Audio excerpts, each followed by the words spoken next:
Queridos irmãos e irmãs, vamos celebrar esse final de semana a festa de Pentecostes. A festa de Pentecostes encerra na nossa liturgia o tempo da Páscoa. E a festa de Pentecostes, ela é tão antiga como a festa da Páscoa, porque nos remete ao Antigo Testamento, logo no início da caminhada do povo de Deus rumo à Terra Prometida. E lembramos que a origem da festa da Páscoa foi quando o povo, saindo do Egito, chegam à Terra Prometida e o Senhor pediu que eles celebrassem perpetuamente a Páscoa, que lembrava a saída do Egito para a liberdade, a saída da escravidão para a vida, para a liberdade em Deus. Enquanto a festa de Pentecostes, que também tem no início da caminhada do povo de Deus, a sua origem era uma festa agrícola, tempo de plantação e colheita, e assim celebravam a festa de Pentecostes. E como a Páscoa tornou-se uma festa religiosa. É por isso que a primeira leitura de hoje diz que estavam em Jerusalém para Pentecostes. Havia ali vários povos, os partos, os medos, os que habitavam a Capadócia, a Panfilha, a Frígia e tantos outros que estavam ali para celebrar a festa de Pentecostes. E foi nesse dia que veio o Espírito Santo, e por isso dizemos que é o dia de Pentecostes. E hoje, a liturgia da palavra nos traz uma catequese. E é muito bom nós entendermos que a liturgia de hoje não quer contar história de como aconteceu o Pentecostes, mas a intenção é nos catequizar em relação ao Espírito Santo. E nós teremos 3 grandes catequistas que nos ensinarão o que é Pentecostes, qual é a intenção de Deus quando ele faz acontecer um Pentecostes na vida humana. O primeiro catequista é São Lucas, na primeira leitura do Atos dos Apóstolos. O segundo catequista é São Paulo, na segunda leitura. E o terceiro catequista é São João, no Evangelho de hoje. Por que eu estou frisando bem que não é interesse dos catequistas de hoje, de São Lucas, de São Paulo e de São João, contar história? Porque se nós formos meditar na liturgia de hoje como história, não vamos entender nada. A começar por uma realidade, porque parece uma contradição. São Lucas vai dizer que o Espírito Santo veio 50 dias após a ressurreição de Jesus. E São João no Evangelho vai dizer que logo após a ressurreição, Jesus soprou sobre os discípulos o Espírito Santo. Então, entendamos isso como catequese para podermos crescer na vida espiritual. Quando São Lucas, no Atos dos Apóstolos, diz que o Espírito Santo veio como línguas de fogo e se repousou sobre cada um dos discípulos reunidos e que ali havia muitos povos, ele quer nos catequizar, nos ensinando que o Espírito Santo, ele veio para todos. Judeus, pagãos, ricos, pobres, negros, brancos, todos são chamados a fazerem a experiência do Espírito Santo. Então podemos entender algo muito importante. Se os discípulos não tivessem feito a experiência de Pentecostes, eles jamais poderiam levar a igreja a se tornar fecunda como ela é nos dias de hoje, atingindo a humanidade inteira. E só não experimenta a salvação que Deus nos concedeu através da ressurreição de Cristo e do envio do Espírito Santo, quem estiver com o coração fechado à graça de Deus. E olhando para a segunda leitura, quando vemos Paulo fazendo a comparação do corpo com a igreja, ele não quer nos dar uma aula de anatomia, mas quer nos ensinar a importância da unidade na igreja, na comunidade. Não só da unidade da comunhão, mas também a importância de cada membro no corpo que é a igreja.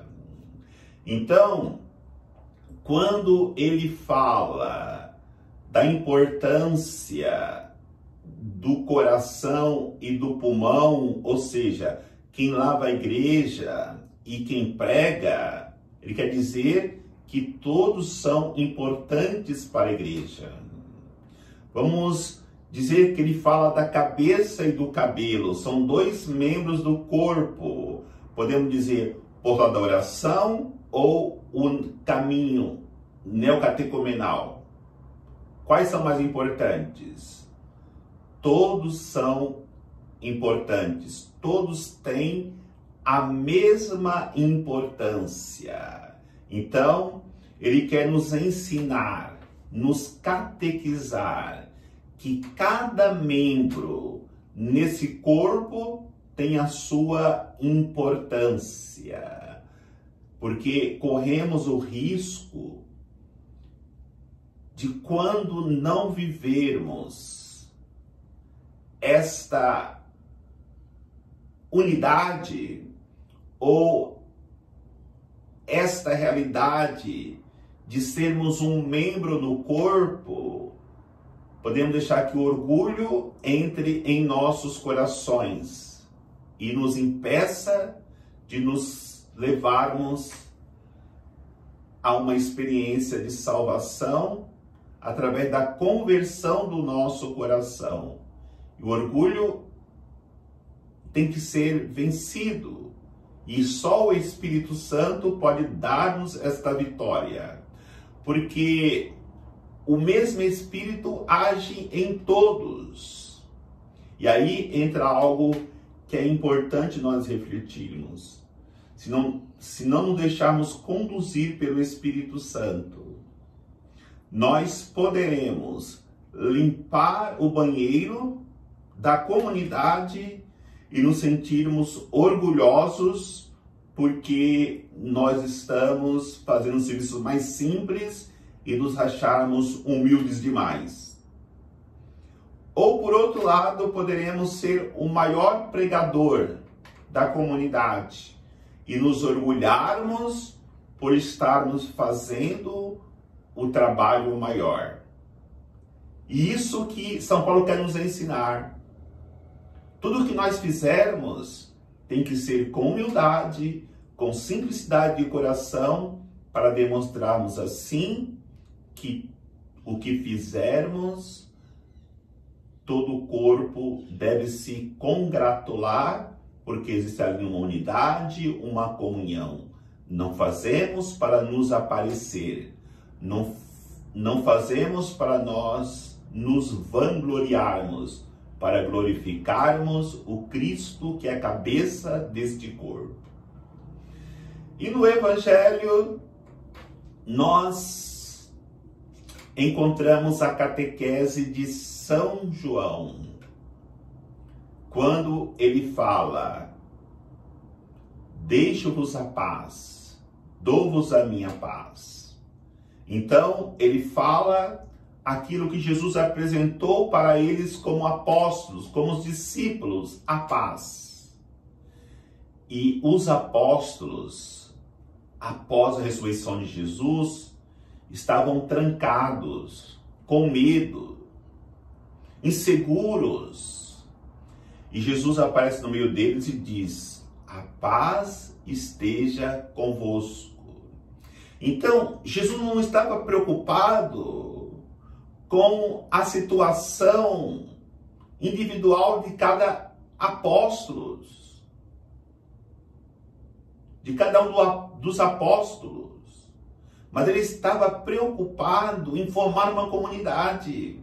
Se os discípulos não se abrissem, se os discípulos não abrissem a porta que estava fechada, a igreja estaria lá dentro até hoje ainda. E não só a porta do ambiente que eles estavam, mas também a porta dos seus corações. E eles só poderiam experimentar a paz no momento que eles abrissem a porta. Eles abriram a porta, o Espírito Santo veio sobre eles e os impulsionaram a anunciar o reino de Deus. E aí soprou sobre eles o Espírito Santo. O Espírito Santo que deu vigor para eles buscarem a vida de santidade. E é isso que faz em nós os dons infusos: ciência, conselho, fortaleza, temor de Deus, piedade, nos conduz a uma vida de santidade. E além disso, deu para eles também os carismas, que é para trabalhar na comunidade. Profecia, línguas, discernimento dos espíritos, a ciência, a fé, são dons que eles vão colocar a serviço da comunidade, que nós vamos colocar a serviço da comunidade. E também os frutos do Espírito Santo. O fruto do Espírito Santo é para que nós possamos viver bem a unidade, a comunhão com o outro. Como que é maravilhoso numa comunidade onde há pessoas bondosas, onde há alegria, onde há paciência, onde há caridade. Então, por isso que Jesus soprou sobre eles o Espírito Santo. E também disse: a quem perdoares os pecados serão perdoados. Aqueles que retiverdes os pecados serão retidos. O perdão é uma via de ida e volta. Se eu não for dando o perdão, jamais eu teria volta, porque isso é impossível se eu não perdoar os meus irmãos. Então, queridos irmãos e irmãs, é importante, quando nós vamos pedir perdão a Deus, quando nós vamos rezar o Pai Nosso, perdoai as nossas ofensas, assim como nós perdoamos a quem nos tem ofendido, nós precisamos de verdade perdoar qualquer pessoa, porque o Espírito Santo, infundido sobre os apóstolos no dia de Pentecostes, não pode ser derramado num coração que não perdoa. E os discípulos só receberam a infusão do Espírito Santo porque eles perdoaram. encontraram a paz. Encontrando a paz, eles puderam assim viver na coragem de ir em qualquer parte do mundo anunciando o reino de Deus e anunciando a salvação que Deus nos trouxe através de Jesus Cristo e através do Espírito Santo derramado sobre os nossos corações, sobre nossas almas. Que o Senhor nos abençoe, em nome do Pai, do Filho e do Espírito Santo. Amém.